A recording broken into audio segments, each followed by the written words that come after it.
सुप्रभात बच्चों। तो आज हम आगे अब ये पदबंध का तीसरा भेद करेंगे, क्रिया पदबंध।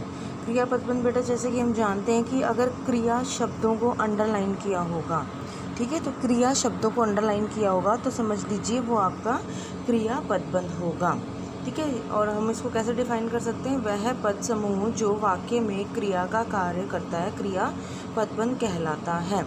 जैसे आप इसमें देख सकते हैं कि मेरा मित्र हमारे घर आता रहता है। आना यानी कि इसमें क्रिया क्या है? आना। तो इसमें अंडरलाइन किया हुआ है आता रहता है हमारा, ये फिर क्रिया पदबंध हो गया। ऐसे आप देखेंगे अब तक तो गाड़ी मुंबई पहुंच चुकी होगी। पहुंचना यहाँ पर हमारा क्या है? क्रिया है। तो इसीलिए ये अब इसको अंडरलाइन किया गया तो समझ लीजिए यहाँ ये हमारा क्रिया पदबंध है, ठीक है। ऐसे अगले में देख लो कि दर्द के मारे रोगी से चला भी नहीं जा रहा।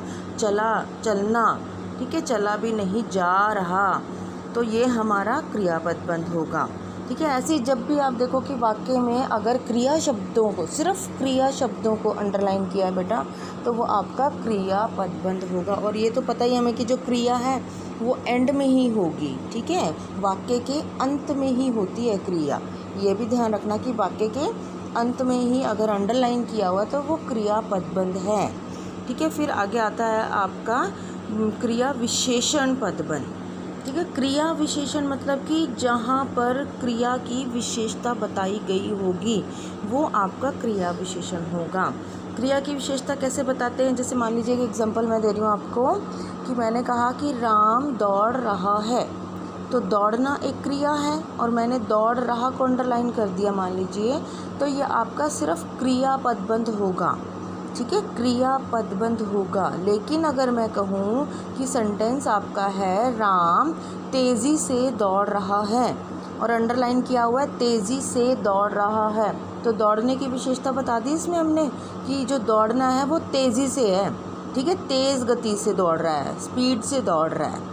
तो यानी जब क्रिया की विशेषता को अंडरलाइन किया हुआ होगा, रेखांकित किया होगा बेटा, तो वो आपका क्रिया विशेषण पदबंध होगा।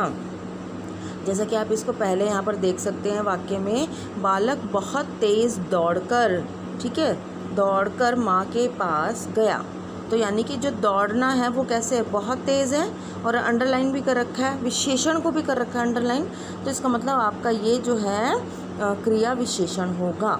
अब जैसे पिछले प्रतिदिन की भांति वह समय पर आ गया, ठीक है। आना कैसा है? क्या विशेषता आने की?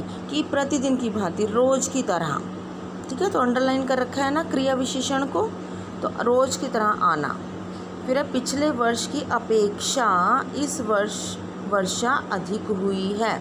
वर्षा का होना कैसी थी? वर्षा का होना जो है आपकी क्रिया है, इसमें होना क्रिया होगी, लेकिन वो कैसी थी?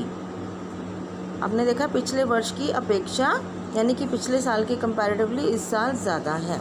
तो ये आपने इसमें ऐसे ही पहचानना है कि क्रिया की विशेषता क्या बता रखी है, ठीक है, तो वो आपका क्रिया पदबंध होगा, ठीक है बेटा। ये आपका यहाँ पर जो है पदबंध के पांचों भेद पूरे हो चुके हैं और आपको ये थोड़े से सेंटेंस मिले हुए हैं, 7-8 सेंटेंस आई हैव गिवन, तो इन्हें भी आप पहचान कर इनके पदबंध कौन सा भेद है, संज्ञा है, सर्वनाम है, क्रिया है, विशेषण है या क्रिया विशेषण है, ये अपनी कॉपी में लिखेंगे।